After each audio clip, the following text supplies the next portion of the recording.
प्रश्न पत्र को हल करते हैं कि निम्नलिखित में से कौन सा संप्रभुता की एक विशेषता नहीं है। ये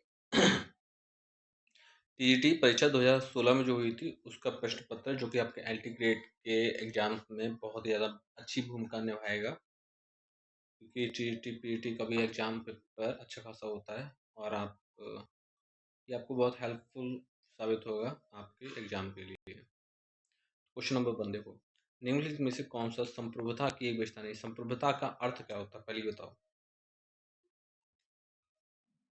ठीक है, संप्रभुता राज का आवश्यक तत्व है। देखो, एक वर्चस्व मान सकते हो, जैसे कि संप्रभुता एक पावरफुल वर्ड है। अब पावर क्या होता है? पावर लोगों के मिलने से होता है, अलग होने से नहीं। यहाँ पर सुनिश्चितता, स्थायित्व या अनन्यता, ये तो संप्रभुता का समझ में आता है, लेकिन विभाज्यता ये नहीं है, ये निगेटिव है इससे। तो इसका सही आंसर ऑप्शन नंबर बी ही हो जाएगा। ठीक है, संप्रभुता, पुरुषसत्ता या संप्रभुता, सॉवरेनिटी राज का आवश्यक तत्व है। इसके अभाव में हम राज्य की कल्पना नहीं कर सकते। राज्य अपने इसी लक्षण के कारण आंतरिक दृष्टि से सर्वोच्चता, बाह्य दृष्टि से स्वतंत्र होता है। राज्य के 4 आवश्यक तत्वों में से संप्रभुता को राज्य का आध्यात्मिक आधार माना गया है।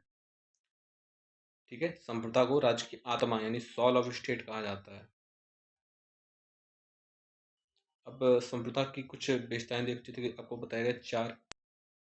उनमें से देखो, संप्रभुता किन किन संप्रभुता के लिए मुख्य विशेषताएं कौन कौन सी हैं। एक तो है सुनिश्चितता, पहला ये है। दूसरा क्या है? दूसरा है अनन्यता। तीसरा है स्थायित्व। और चौथा विभाज्यता की जगह पर अविभाज्यता होगा, अविभाज्यता। ठीक है, नेक्स्ट क्वेश्चन देखो, दूसरा। राजनीतिक विचारक जिन्होंने पहली बार समकालीन राज्य में राज शब्द का प्रयोग किया था, अब वो कौन से विचारक हैं जिन्होंने सर्वप्रथम राज शब्द का प्रयोग किया था? तो मैकियावेली, टी.एच. ग्रीन, प्लेटो या रूसो। तो राज वर्ड है वो राज वर्ड यूज किसने किया था? तो मैकियावेली ने किया था। ठीक है, तो कई राजनीतिक दार्शनिकों को मानना है कि सर्वप्रथम मैकियावेली ने आधुनिक अर्थों में राज शब्द का प्रयोग अपने लेखन में किया था। 1532 में अपनी एक पुस्तक थी द प्रिंस में उन्होंने स्टेट यानी राज शब्द का प्रयोग किया था। क्लियर? तो मैकियावेली के बुक का क्या नाम था? The Prince. ठीक है, इन्होंने इसमें क्या किया था? स्टेट, ठीक है, अर्थात राज्य। क्लियर? और इसमें स्टेट क्या बोला? एक ऐसा शब्द जिसमें जो भू क्षेत्रीय है।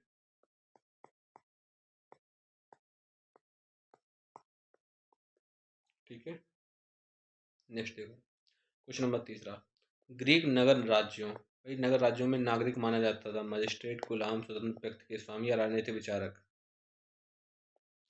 ग्रीक नगर राज्यों के नागरिक, मजिस्ट्रेट, गुलाम, स्वतंत्र व्यक्तियों के स्वामी, ठीक है, या राजनीतिक विचारक।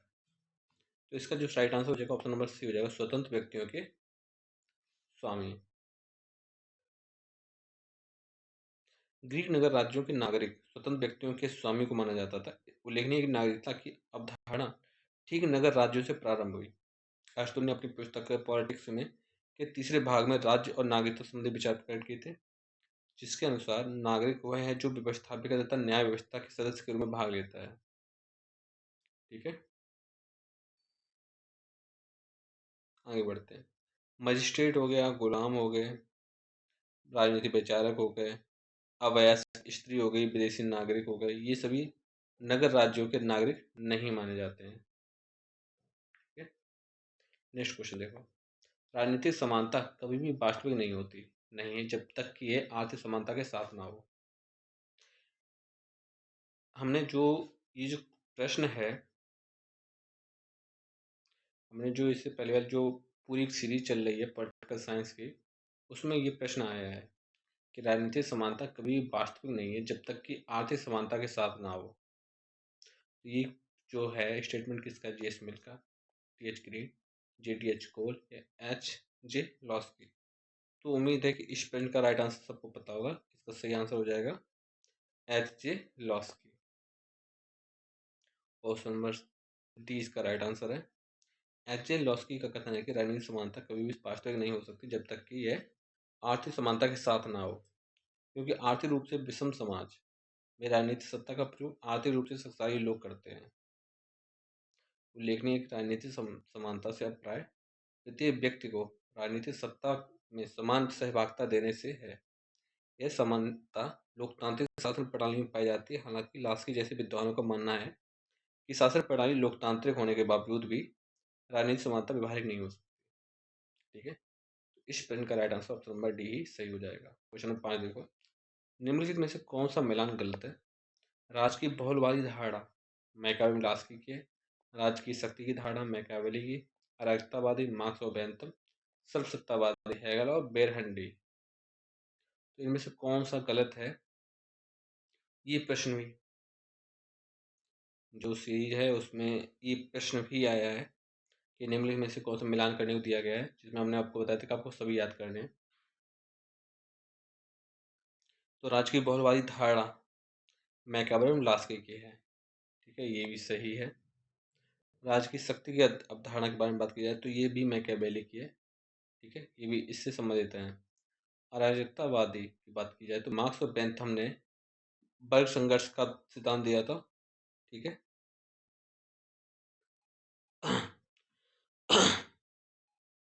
ठीक है, सर्वसत्ता बात की जाए सत्तावादी हेगल और बेरहंडी की है, ये भी सही है।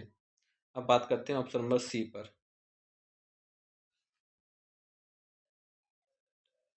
राष्ट्रवादी विलियम गॉडविन और पौधा है, ना कि मार्क्स और बेंथम। ठीक है, इसका right answer option number C हो जाएगा। और इस प्रश्न का राइट आंसर कौन सा है, गलत कौन सा है? तो ऑप्शन नंबर सी गलत है।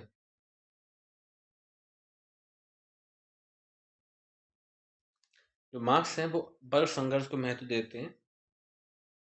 ठीक है, नेक्स्ट क्वेश्चन है क्वेश्चन नंबर 6। संसदीय सरकार के तहत राज्य का प्रधान होता है। संसदीय सरकार के तहत राज्य का प्रधान होता है आनुवंशिक व्यक्ति, नहीं निर्वाचित, मनोनीत या संवैधानिक प्रधान। तो बताइए इस प्रश्न का राइट आंसर क्या हो जाएगा? देखो, आनुवंशिक व्यक्ति निर्वाचित प्रतिनिधि प्रतिनिधि नहीं होगा, संवैधानिक प्रधान होगा। ऑप्शन नंबर डी इसका राइट आंसर हो जाएगा। ठीक है, और सभी मंत्रियों के प्रधान मुख्यमंत्री और प्रधानमंत्री होते हैं।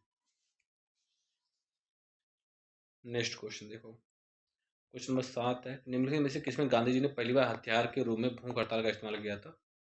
तो असहयोग आंदोलन, रोलेट एक्ट, अहमदाबाद कारखाने की हड़ताल या बारदौली सत्याग्रह। तो ऑप्शन नंबर इसका सी आंसर सही है।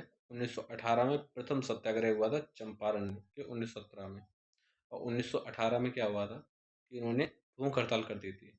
भूख हड़ताल को ही अपना हथियार बनाया था। ठीक है, आगे बढ़ते हैं। हमारे संविधान में प्रिवी पार्सेस और देशी राज्यों के विशेषाधिकारों का उन्मूलन किस संशोधन द्वारा किया गया? हमारे संविधान में प्रिवी पर्सेस और देशी राज्यों के विशेषाधिकारों का उन्मूलन किन संशोधन द्वारा किया गया? 26 में, 28 में, 30 में या 32 में? ठीक है, तो बताइए इसका सही आंसर क्या हो जाएगा? तो इसका सही आंसर हो जाएगा 26 में संविधान संशोधन के द्वारा प्रिवी पर्सेस तथा देशी राज्यों के विशेषाधिकारों का उन्मूलन किया गया है। ठीक है,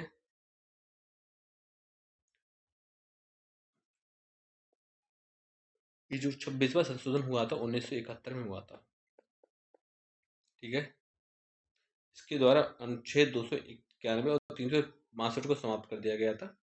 ठीक है, इस 26वें संशोधन के रिजल्ट क्या रहे? रिजल्ट आया कि 291 आर्टिकल प्लस 362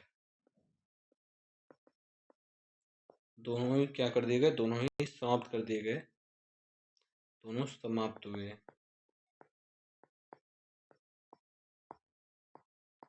और इसकी जगह पे कौन आ गया? 363। ठीक है, तो 363 का को जोड़ दिया गया। 26वें संविधान संशोधन द्वारा 1971 में जो कि हुआ था, जिसमें 291 आर्टिकल और 362 आर्टिकल को हटाकर एक आर्टिकल बनाया गया जो कि 363 का के अंतर्गत रखा गया। ठीक है, आगे बढ़ते हैं। नेक्स्ट क्वेश्चन है, किसने तीनों गोलमेज सम्मेलन में भाग लिया था? तो बी आर अम्बेडकर ने लिया था। कौन सा एक संवैधानिक निकाय नहीं है? संवैधानिक निकाय नहीं है तो चुनाव आयोग, नीति आयोग, यूपीएससी या वित्त आयोग। तो वित्त आयोग है वो कोई भी संवैधानिक, या नीति आयोग, सॉरी नीति आयोग है जो संवैधानिक निकाय नहीं है, गैर संवैधानिक निकाय है। नेक्स्ट क्वेश्चन है, संविधान का वह अनुच्छेद जो यूपीएससी के सदस्यों को हटाने के बारे में विवरण देता है। ठीक है, तो यूपीएससी के जो सदस्य को कौन हटाने के बारे में विवरण देता है? तो इसका सही आंसर हो जाएगा 317। ठीक है, देखो 319 में यूपीएससी के रिटायरमेंट के बारे में बात करता है, जो यूपीएससी के मेंबर्स के रिटायरमेंट के बारे में बात करता है।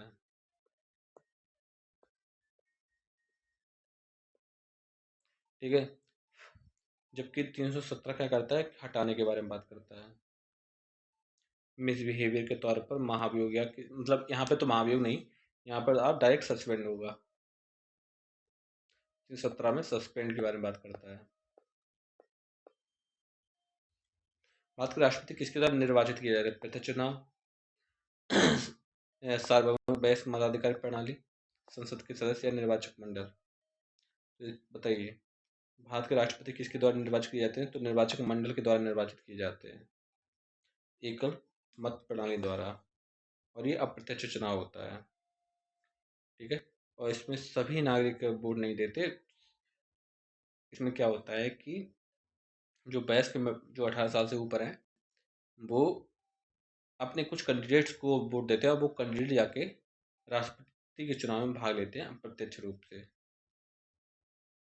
ठीक है, आगे बढ़ते हैं। नेक्स्ट है मिलान करना।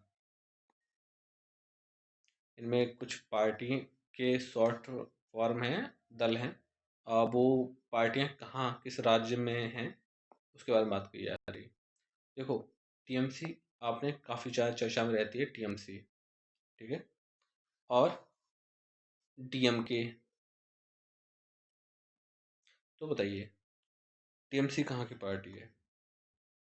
तो टीएमसी है आंध्र प्रदेश की। ठीक है, टीएमसी कहाँ की? आंध्र प्रदेश की है, एम के स्टालिन की। और टीडीपी कहाँ की है? टीडीपी उड़ीसा की है। ठीक है, डीएमके के बारे में बात किया, डीएमके कहाँ है? पश्चिम बंगाल की, ममता बनर्जी की डीएमके। और बीजेडी है तमिलनाडु की। ठीक है, आगे बढ़ते हैं। नोटा के बारे में बात की जाए तो नोटा को मतदान में भारत की वोटिंग मशीन में पहली बार कब पेश किया गया था? तो नोटा को भारत में वोटिंग मशीन के रूप में कब लाया गया, इसके बारे में बात की जाए तो ये लाया गया था 2008-9 में। ठीक है, फर्स्ट टाइम नोटा का प्रयोग किया गया था। नोटा की फुल फॉर्म बारे में बात की जाए तो नॉन ऑफ द एबव, यानी इनमें से कोई नहीं है।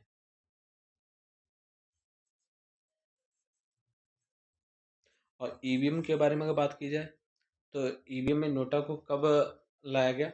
तो ईवीएम में नोटा का ऑप्शन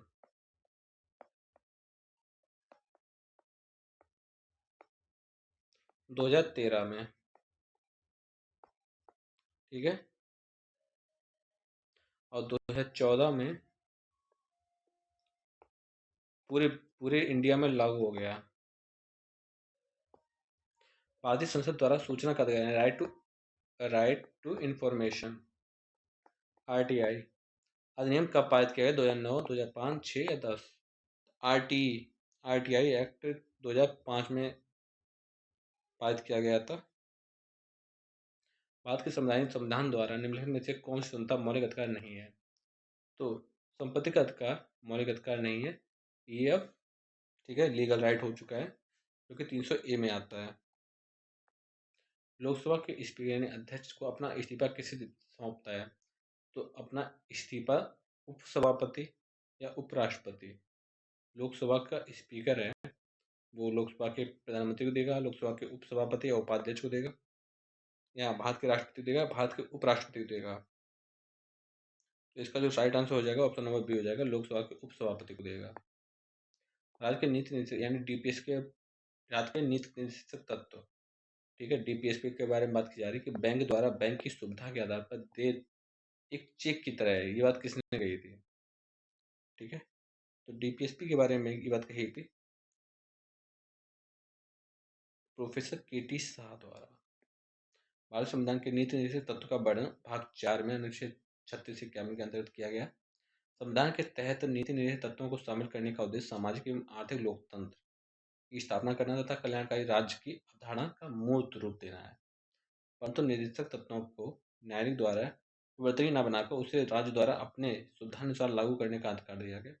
जैसे केटी शाह ने कहा है कि राज्य के निर्देशक तत्व बैंक द्वारा बैंक के सुविधानुसार एक चेक की तरह है। बजट के राजस्व अनुमान किसके द्वारा तैयार किए जाते हैं? ठीक है, राजस्व अनुमान किसके द्वारा तैयार किए जाते हैं? तो इसका सही आंसर हो जाएगा वित्त मंत्रालय द्वारा। किसी राज्य का विधान परिषद किसके द्वारा बनाई या समाप्त की जा सकती है? विधान मंडल और विधान परिषद के बारे में आपको पता ही होगा।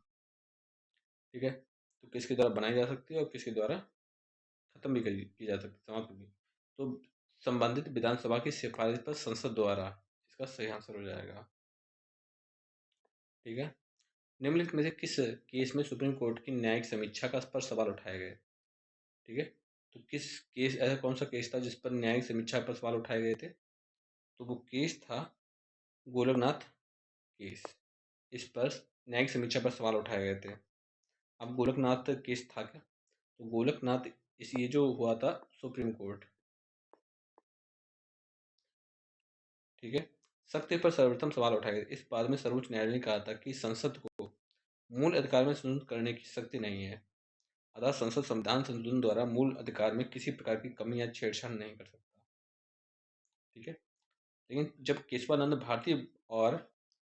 जब केशवानंद भारती केस आया और फिर सुप्रीम कोर्ट का हुआ, तब इसमें क्या किया गया कि तब संसद ने सर्वोच्च न्यायालय ने इस निर्णय को उलटते हुए कहा कि संसद के मूल अधिकार सहित संविधान के किसी भाग में संशोधन की शक्ति है, सिवाय संविधान के संशोधन, जो संविधान का मूलभूत ढांचा है वो बदलना नहीं चाहिए। इसमें इसका right answer option number A है। ठीक है, दोहरी नागरिकता प्रणाली इन जैसे देशों में प्रचलित है, भारत में नहीं है। तो भारत जहां जहां बहुत हटा दो। Switzerland, America, Canada, Australia.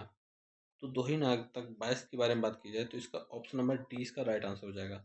Switzerland और अमेरिका में दोहरी नागरिकता प्रावधान है, एक तो स्टेट की होगी और दूसरी राष्ट्र की होगी। पहचाने की कौन सा एक स्थानीय सुशासन सरकार का कार्य नहीं है? ठीक है, कौन सा पहचाने की कौन सा एक स्थानीय स्वशासन सरकार का कार्य नहीं है? ठीक है, तो बताइए।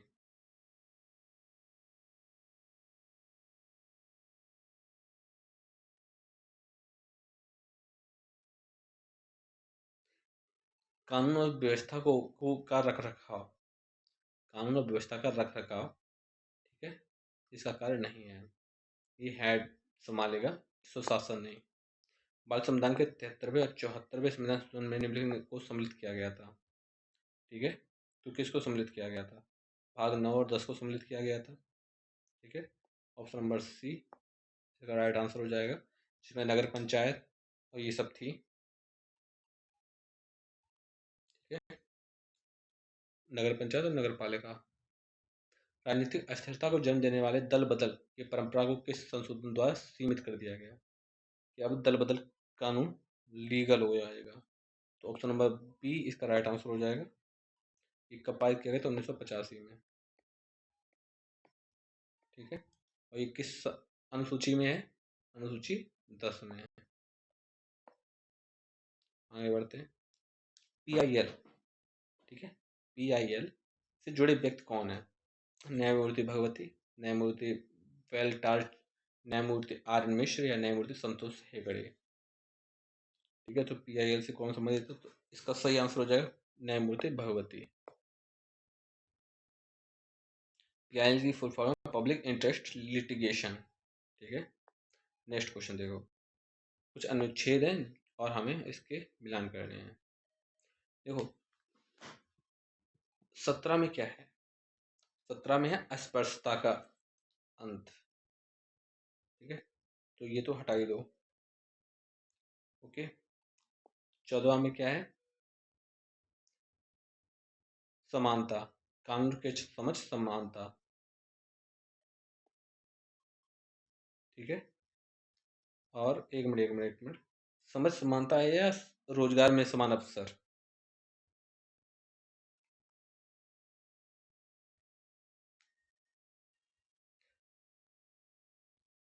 16 में है समान अवसर, और 14 में है कानून समझ समान, सभी समान है, और 32 में है संवैधानिक उपचार। ठीक है, आगे बढ़ते हैं। केंद्र सरकार किसी सिफारिश के आधार पर भारत की संचित नीति से राज्यों को अनुदान दे सकता है? किसकी सिफारिश पर संचित नीति से राज्यों को अनुदान दे सकता है, ये बताइए। तो इसका सही आंसर हो जाएगा वित्त आयोग की सिफारिश पर। भारत में न्यायिक समीक्षा की शक्ति का उपभोग करता है। ठीक है, तो न्यायिक समीक्षा की, ठीक है, न्यायिक समीक्षा की शक्ति का उपभोग कौन करता है? उच्च न्यायालय और सुप्रीम कोर्ट ही करते हैं। अब ये है निषेध, उत्प्रेषण, परमादेश और बंदी प्रत्यक्षीकरण। इसको बात करते हैं। बंदी प्रत्यक्षीकरण या परमादेश, उत्प्रेषण लिख या निषेध। बंदी प्रत्यक्षीकरण हो जाएगा सशरीर। ठीक है, सशरीर प्रेजेंट। और परमादेश, परमादेश हो जाता है आदेश देना। ठीक है, निषेध मीन्स क्या हो जाएगा? निषेध मीन्स हो जाएगा स्थगन। ठीक है, निषेध का क्या हो जाएगा? स्थगन। और उत्प्रेषण लेख क्या हो जाएगा? प्रमाणित होने के लिए। आगे बढ़ते हैं। बैठक हेतु विधानसभा की गण के लिए गण पूर्ति यानी कोरम होगी। ठीक है, यानी कि विधानसभा की बैठक के लिए कितने लोग होने अति आवश्यक है? ठीक है, तो बताइए कितने लोग होने आवश्यक है बैठक के लिए?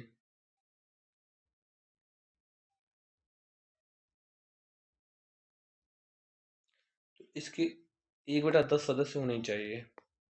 वित्तीय आपात के दौरान राष्ट्रपति कर सकते हैं न्यायाधीशों को छोड़कर सभी सिविल सेवकों के वेतन को कम करना, न्यायाधीश सहित सभी सिविल सेवकों के वेतन को कम करना, राज्य विधानसभा धन विधेयक पारित करने के अधिकार को वंचित हो सकता है। ऊपर दिए गए सभी तो वित्तीय आपातकाल के दौरान राष्ट्रपति कर सकते हैं। ठीक है, न्यायाधीशों को छोड़कर सभी सिविल सेवकों के वेतन को कम कर सकते हैं। संविधान के अनुच्छेद 370 संबंध रखता है राष्ट्रपति का आपातकालीन शक्तियों से, अल्पसंख्यकों के लिए विशेष प्रावधान से, जम्मू कश्मीर के लिए विशेष दर्जा। तो इसका सही आंसर ऑप्शन नंबर सी हो जाएगा। अब तो हटा दिया गया, 370 हटा दिया गया है।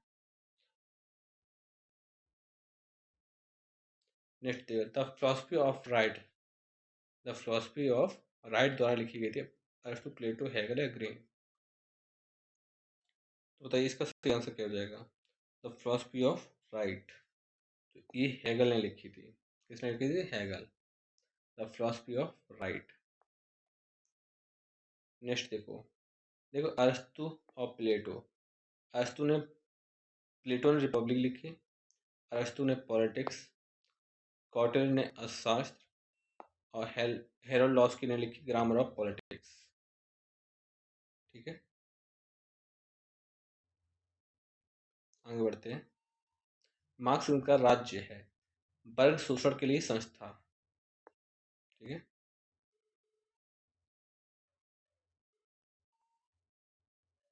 आगे बढ़ते हैं। मिलान करना है, और मिलान नहीं, कौन सा मिलान सही नहीं है वो देखो।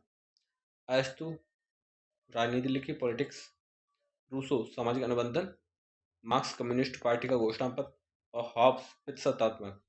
तो इसका सही आंसर कौन सा हो जाएगा? देखो पितृसत्तात्मक हॉब्स नहीं है बल्कि हेनरी मैन है। इसको पितृसत्तात्मक हटा दो, सत्तात्मक। तीसरे कौन है? Henry man. ठीक है, बाकी हटा दो। कौटिल्य ने अपने राजमंडल में बिजिगिसु का राजा के रूप में उल्लेख किया, जो विजेता होगा, जो शत्रु था, विजेता का सहयोगी या शत्रु के सहयोगी का सहयोगी। बिजिगिसु। तो बताओ बिजिगिसु किसे कहते थे? तो बिजिगिसु कहते थे जो विजेता होगा वही बिजिगिसु होगा, का राजा के रूप में उल्लेख। मार्क्सवाद संबंध है अधिशेष मूल्य सिद्धांत, आदर्श राज्य, सामान्य इच्छा या सामाजिक अनुबंधन। तो बताइए इसका सही आंसर क्या हो जाएगा? तो इसका जो राइट आंसर है अधिशेष मूल्य सिद्धांत। ठीक है, मार्क्सवाद से संबंधित है अधिशेष मूल्य सिद्धांत। अधिशेष मूल्य सिद्धांत कहते हैं theory of surplus value. Theory of surplus value ये आपको नोट करनी है, जिससे कि आपको ये सब रिवीजन हो सके। आपसे कई बार पूछा जाएगा, सिर्फ यही ना बोल के सिर्फ इतना ही पूछ लिया जाएगा सरप्लस वैल्यू किसका है, किस संबंधित है, मार्क्सवाद से संबंधित है। ठीक है, अरस्तु किस शासन व्यवस्था को वरीयता देते थे? राजतंत्रवादी, पॉलिटी, लोकतंत्र या अल्पतंत्रवादी? ठीक है, तो बताइए अरस्तु किसको देते थे? अरस्तु पॉलिटी को देते थे। ठीक है, क्योंकि उन्होंने अपनी बुक ही लिखी थी पॉलिटिक्स। अब फिर से कुछ बुक्स और उनके नाम है। प्लेटो ने तो रिपब्लिक लिखी है, अभी पढ़ के आए हैं। और हेरोल्ड लॉस्की ने लिखी थी ग्रामर ऑफ पॉलिटिक्स, ये भी हो गया। अब बेंथम और जेस मिल के बारे में बात की जाए तो बेंथम लॉ के लिए जाने जाते हैं। ठीक है, बेंथम किसके लिए जाने जाते हैं? लॉ के लिए, प्रिंसिपल ऑफ इंटरनेशनल लॉ। और J S Mill principle of political economy. Next देखो, जनरल बिल यानी सामान्य इच्छा की विशेषता थी। यह अंतरिम इच्छा की अभिव्यक्ति है, यह हर व्यक्ति की सामान्य सबसे अच्छी इच्छा है, यह स्थायी है या यह व्यक्तिगत है? तो बताइए जनरल बिल। ठीक है, नाम जनरल है तो इससे आप समझ जाओगे कुछ ना कुछ। ABCD में बताइए द जनरल बिल में जो सामान्य इच्छा है वो व्यक्तिगत नहीं होगी, वो स्थायी हो सकती है।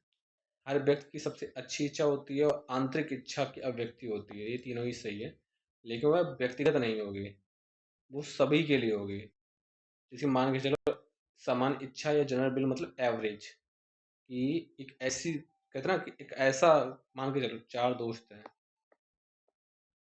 और रुपए हैं 30। उस 30 रुपए से या तो एक थोड़ी मिठाई आ जाएगी, गुड़ गुड़ या तो गुड़ आ जाएगी जो सब में बट जाएगी, या तो एक मिठाई का पीस आ जाएगा जो सिर्फ एक ही व्यक्ति खा सकता है। तो ऑफकोर्स जनरल बिल से आप इस चीज़ को समझ सकते हो कि हम मिठाई को ना खाकर हम गुड़ को लेंगे जिससे कि वो सब में बट जाए। इससे आपको याद रहेगा जनरल बिल।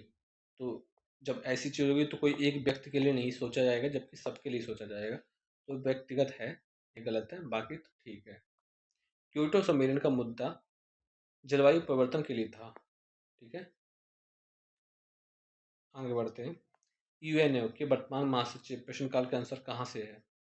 ठीक है, तो देखो अब जो यूएनओ के जो हैं वो पुर्तगाली हैं। ठीक है, एंटोनियो गुटेरेश ने देखो फांसीवाद की क्या विशेषता नहीं है? फांसीवाद देखो यह व्यक्ति की तानाशाही में विश्वास नहीं है, अंतर्राष्ट्रीयवाद का विरोध है, लोकतांत्रिक संस्थाओं में अविश्वास है, व्यक्तिवाद में विश्वास है। तो फांसीवाद की विशेषता नहीं है। तो बताइए इसका जो राइट आंसर हो जाएगा व्यक्तिवाद में विश्वास है, फांसीवाद की विशेषता ये नहीं है। फांसीवाद के जनक इटली के तानाशाह शासक मुसोलिनी को माना जाता है। फांसीवाद एक ऐसी राजनीतिक विचारधारा है जो लोकतंत्र, उदारवाद, साम्यवाद तथा व्यक्तिवाद का विरोध करती है तथा निरंकुशवाद, तानाशाही, उग्रवाद, युद्धवाद, सर्वाधिकारवाद तथा पूंजीवाद का समर्थन करती है। एक व्यक्ति की तानाशाही में विश्वास, अंतर्राष्ट्रीयवाद का विरोध, लोकतांत्रिक संस्था में अविश्वास, व्यक्तिवाद का विरोध आदि इसकी प्रमुख विशेषताएं हैं। नेक्स्ट क्वेश्चन देखो, नेताओं का कौन सा समूह गुटनिरपेक्ष आंदोलन के लिए जिम्मेदार है? नेहरू, रूजवेल्ट, स्टालिन, इंदिरा गांधी, ठीक है, Kennedy, Nehru, Nasir, TT, Mahatma Gandhi, Lincoln और माओ। तो बताइए, निरपेक्ष आंदोलन, गुट निरपेक्ष आंदोलन के लिए जिम्मेदार कौन थे? तो इसका सही आंसर हो जाएगा गुट निरपेक्ष के लिए तो नेहरू, नासिर और टीटो। ठीक है, नॉन अलाइंड मूवमेंट, NAM, इसको क्या बोलते हैं? NAM, non aligned movement. ठीक है, इसकी स्थापना कब हुई थी? 1961 में। उस टाइम प्रधानमंत्री थे जवाहरलाल नेहरू और मिस्र के राष्ट्रपति नासिर। ठीक है, और ब्रॉन्ज टीटो थे यूगोस्लाविया के। यह एक अंतर्राष्ट्रीय संगठन था। इस गठन शीत युद्ध के दौरान उस दौर से हुआ था जब विश्व के अधिकांश देश संयुक्त राज्य अमेरिका तथा सोवियत रूस के 2 खेमे में बंट चुके थे। इस संगठन के सदस्यों ने किसी गुट में शामिल न होकर खुद को अलग कर लिया था। शिमला समझौते पर हस्ताक्षर किए गए थे जवाहर नेहरू और अयूब खान, इंदिरा गांधी और जे भुट्टो, लाल बहादुर शास्त्री या मोरारजी देसाई, जे भुट्टो। बताइए, शिमला समझौता के बारे में बात की जाए तो ये 1971 में हुआ था जब भारत पाकिस्तान युद्ध चल रहा था। ठीक है, और ये आपको पता ही होगा, इंदिरा गांधी और जे भुट्टो द्वारा हुआ, इस पर साइन किए गए थे। यूनेस्को का मुख्यालय कहाँ पर है? पेरिस, न्यूयॉर्क, लंदन या रोम? तो ये तो हटा ही दो। पेरिस और न्यूयॉर्क में बताइए यूनेस्को का मुख्यालय कहाँ पर है? तो इसका जो राइट आंसर हो जाएगा वो हो जाएगा पेरिस। ठीक है, यूनेस्को का मुख्यालय कहाँ है? पेरिस में। इस यूनेस्को का फुल फॉर्म होती है United Nation Educational, Scientific and Culture Organization. Clear? Paris कहाँ पे? फ्रांस में है। इसकी स्थापना कब हुई थी? 16 नवंबर 1945 को हुई थी। 16 नवंबर 1945। इसका प्रमुख कार्य शिक्षा, संस्कृति और विज्ञान में सहायता से अंतर्राष्ट्रीय शांति और विकास को बढ़ावा देना है। यूएन सुरक्षा परिषद वीटो विशेषाधिकार है। सभी सदस्यों के लिए सकारात्मक वोट, आक्रामक देश के लिए नकारात्मक वोट, महासचिव के लिए वोट, सुरक्षा परिषद के स्थायी सदस्यों द्वारा नकारात्मक वोट की कार्यप्रणाली। ठीक है, बताइए वीटो के बारे में। तो उम्मीद है कि इस प्रश्न का राइट आंसर आपको पता ही है। ऑप्शन नंबर डी इसका राइट आंसर हो जाएगा। क्लियर? सुरक्षा परिषद के स्थायी सदस्य जिनके पास अधिकार होता है, और ये टोटल कितने हैं ऐसे सदस्य जो स्थायी, जैसे चीन हो गया, अमेरिका हो गया, रूस हो गया। ठीक है, ये स्थायी सदस्य हैं। ब्रिटेन हो गया। तो टोटल 2 2 4 5, टोटल 5 सदस्य हैं जिनका वीटो पावर है।